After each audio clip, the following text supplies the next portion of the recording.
gusto ko talagang sumabog at magwala talaga nung time na yun. Kasi wala na talaga siya sa lugar. Alam mo yung kwarto ni Happy at ni Baby Abby yun na. At alam niya pang may asthma si Happy. Hindi na iwasang maiyak ni Papi Galang habang inilalabas ang kanyang pagkadismaya sa partner nitong si Harvey sa latest episode ng reality show ng Toro Family.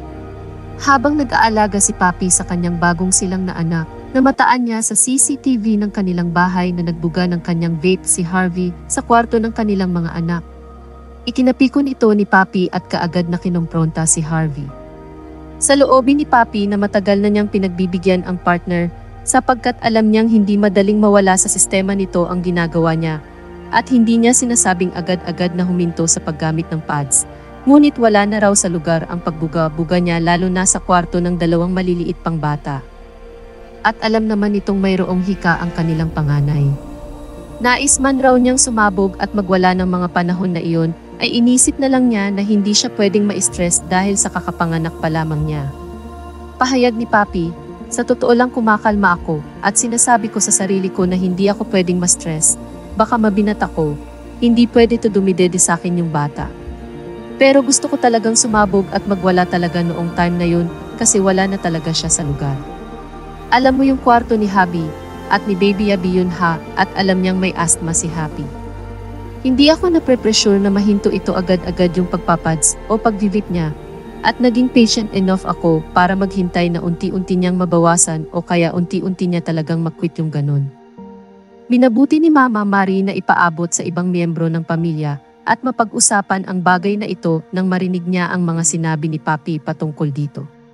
Ani Mama Mari ay mula nang isinilang si Happy hanggang sa ngayon na mayroon ng bagong sanggol ay hindi pa rin matigil ni Harvey ang ginagawa nito.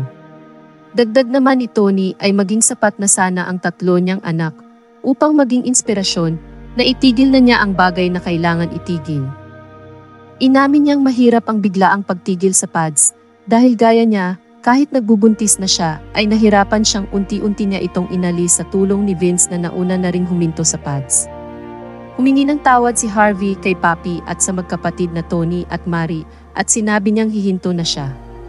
Hindi niya raw alam na nasasaktan na niya ang kanyang asawa at matagal na pala nitong kinikimkim ang sama ng loob sa mali niyang ginagawa. Papanindigan raw niya ang sinabi niyang titigil na siya, lalo na't ang kanila ng mga anak ang involved. Pahayag ni Harvey, hindi ko alam na nasasaktan ko na pala si asawa at ganun na pala ang nararamdaman niya. Sobrang nagsisisi ako nung narinig ko yun. Lalo na't nakita ko yung itsura niya na matagal na niyang kinikimkim yung matagal ko ng pagkakamali. Nagsisisi ako, magiging better ako, at papanindigan ko yung sinabi kong na hindi na.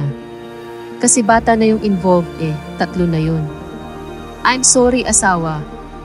Sorry Ate Mari at Tony, at sorry sa mga bibis ko.